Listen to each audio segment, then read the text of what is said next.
शासकीय नोकरांना पहिली पत्नी मयत झाल्यानंतर दुसऱ्या लग्नासाठी डिपार्टमेंटची परवानगी घ्यावी लागते का?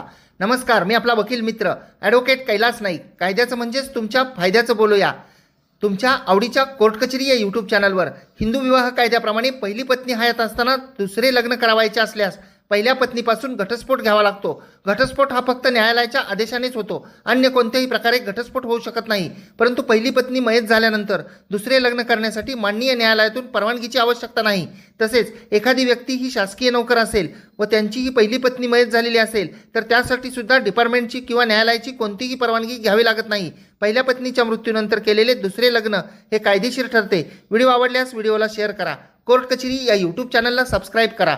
आपण जर हा व्हिडिओ इंस्टाग्राम किंवा फेसबुकवर पाहत असाल तर पेजला फॉलो जरूर करा. ही माहिती सर्वांपर्यंत पोहोचण्यासाठी व्हिडिओला शेअर करा. आरजे कैलास नाईक या फेसबुक प्रोफाईलला फॉलो करा.